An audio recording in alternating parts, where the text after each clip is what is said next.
All right, breaking into tech sales has become a lot more competitive over the last few years, but the reality is if you follow a structured process, it is still very achievable. So in this video, I'm cutting through the fluff and going to be walking you through a step-by-step guide for actually breaking into tech sales.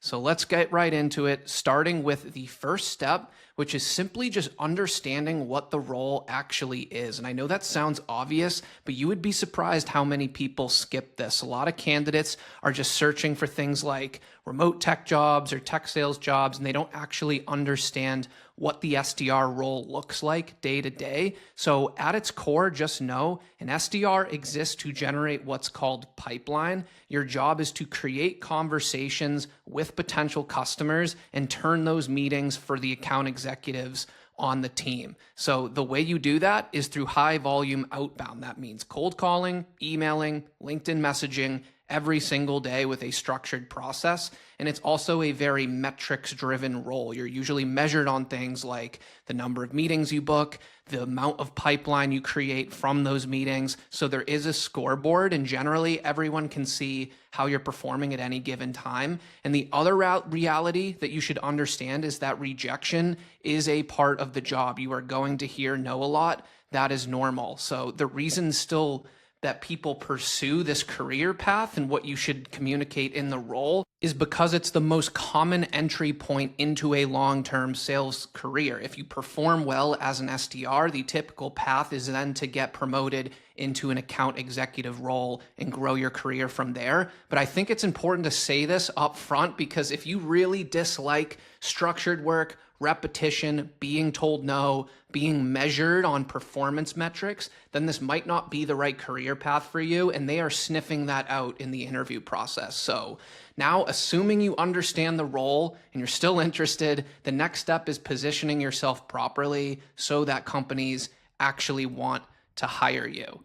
So the next step to do that is to optimize your resume and your LinkedIn. And this is where a lot of candidates accidentally hurt themselves and overthink things without actually realizing it. So most hiring managers in tech sales, and I have been one in the past, are scanning resumes very quickly. We're busy. We get a lot of resumes. We don't have time to digest them all super carefully. So we're usually looking for a few core signals. That's things like your competitiveness, your work ethic, coachability, how you've performed in competitive environments. So the way you write your resume in LinkedIn should reflect that. And one of the biggest mistakes I see people make is listing responsibilities instead of results. So for example, they'll say something like managed customer accounts, but you want to quantify what you actually did. So something like managed 75 plus customer accounts and improved retention by 18%, something like that. Numbers immediately make your experience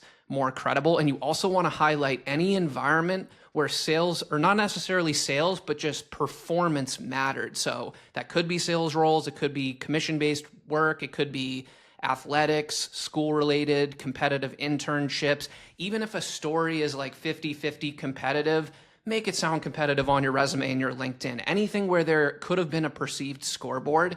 And another thing I always recommend is removing any unnecessary fluff for your resume. So one, fit it on one page, but hiring managers don't need long paragraphs. They need quick, clear signals that you're someone who can perform in a structured role. And then LinkedIn is just as important. You want a clear headline that positions you for the role that you're targeting. So simple things like aspiring SDR, interested in SaaS sales, focused on prospecting roles, things like that. And your about section should also be short and direct, explaining your background, why you're interested in sales, and what you're working towards. And one small thing that helps too is engaging with content related to sales or SaaS companies or the realm of the companies you're trying to apply to. It shows you're already involved in the space.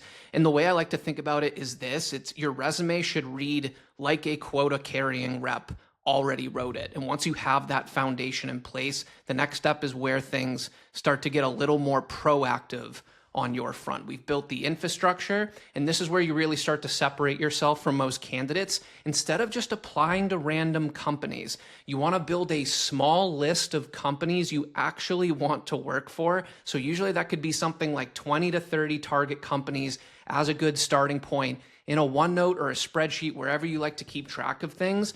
And you can find these types of companies in a few ways. LinkedIn Sales Nav is good, RepView, just doing research. You can also look directly on company career pages or search for fast-growing SaaS companies that are actively hiring sales reps or for sales teams. And once you have your list, the next step is mapping out the key people at those companies. This is what you're going to be doing on the actual SDR job. So typically you want to identify the SDR managers, maybe the VP of sales or director, could be some recruiters or a talent partner. Again, just like you would breaking into an account on the job. So those are usually the few people that are going to be closest to the hiring process. And then you want to find their contact information too. So there's tools out there like Apollo.io is one, which can help you find direct emails and phone numbers as well beyond just LinkedIn. And then from there, you can start prospecting them again, just like the job. So you can send short email,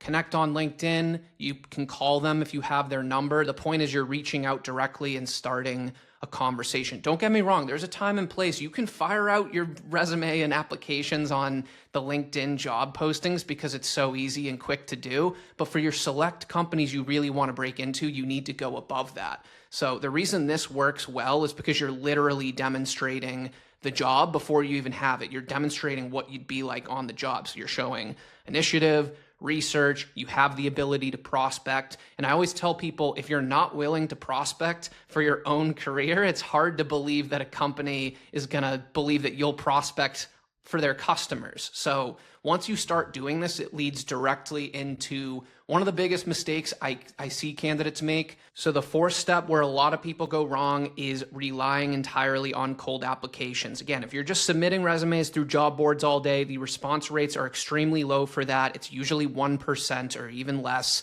especially for the entry-level tech sales roles where hundreds of people are probably applying. So a much better approach is to outbound your way into the conversation. And instead of just applying and hoping that someone sees your resume, you're reaching out directly to the people involved in the process. It could be some of those personas I already mentioned, like the SDR manager, sales leader. It could be even current SDRs or AEs that are on the team and had recently gone through a similar process with this company.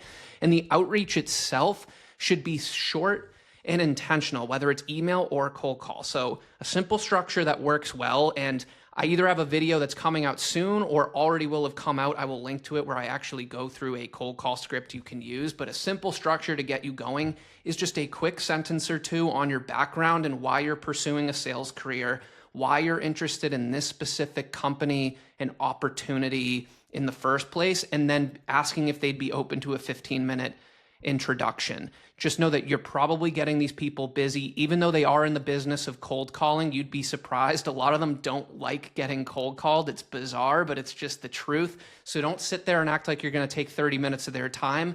Tell them exactly who you are and why you're interested in this specific opportunity, excited for a sales career, and offer to set up time or ask them to introduce you to a recruiter.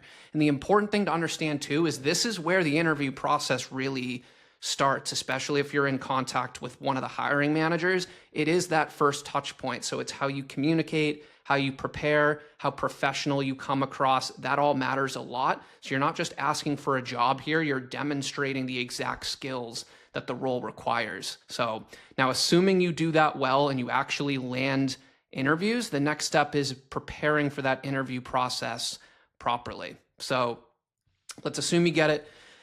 A lot of people are unfortunately just winging interviews. They show up, they answer questions on the fly. They hope that enthusiasm alone gets them through. They're ready to run through a brick wall. But the candidates who actually stand out demonstrate effort and preparation much more intentionally. So first, you really want to the best of your ability, understand the company. And that means really knowing what their product does. You don't need to know the technicals, but knowing what their product does, who their typical customers are, how the company positions itself in the market, what pain points they solve, challenges they solve for customers, even things related to the industries they go after. So you should have very clear answers to 3 questions that always come up in some form on any interview process, which is why you want to go into sales, why this company specifically, and why you. So the answer shouldn't feel generic either. They should feel very well thought through and specific. And another thing that interviews like to see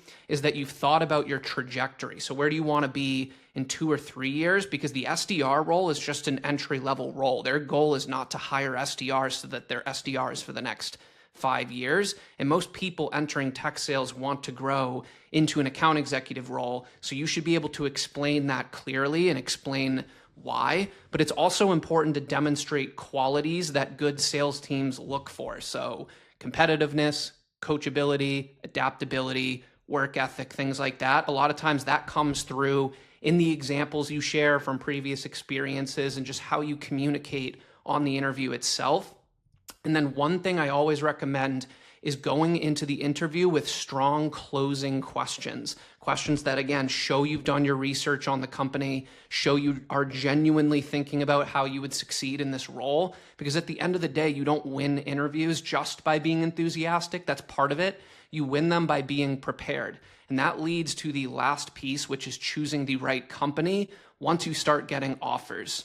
So this requires understanding the broader reality of the market and choosing the right market environment once you start getting opportunities. So first, the reality is that the bar for sales roles and SDR roles has gone up. There are more candidates trying to break into tech sales, and tools like AI are making average outreach easier to produce than ever. But the important thing to understand is that AI will not be replacing great SDRs. What it's really doing is exposing the difference between average performers and people who are actually prepared. So that's why the preparation matters so much. And the other thing that becomes really important is choosing the right company. So not all SDR roles are created equal. Some things I look out for are the market it's in, the company is in themselves. Like, is it a fast and growing market? You don't want to be selling newspapers. You could be the best salesman at the best newspaper company, but if the market's declining, it's not a good spot to be. So is the market growing? Does the company have a good position within that market? Also, does this company have a track record? Are you going to be the first SDR hire? I'm not saying that's necessarily a bad thing all the time, but you always got to be weighing risk and reward. You better be getting compensated for that. I recommend most people look for companies that have programs that have a track record of bringing in a bunch of SDRs, promoting the ones who do well to SMB account executive, and they have a track record of SMB AE to mid-market to enterprise. So there's a lot that goes into this, but you want to be on a winning horse and at a organization where there's less risk that you're just going to get stuck in limbo, even if you do everything right, and then you have to reset the clock a year later because you're not able to get promoted. So at the end of the day, breaking into tech sales is very achievable, but in today's market, effort alone isn't enough. It's the structured effort that wins. And if you want more hands-on guidance and a much more fleshed out system for breaking into tech sales, you can check out the link in the description to Tech Sales Ascension. It's the #1 program on the market. We built it to help people from all different backgrounds break into tech sales with a structured process, and it's become one of the top programs out there for doing exactly that. So, but regardless, I hope this video gave you a clear roadmap for getting started, and I will see you in the next one.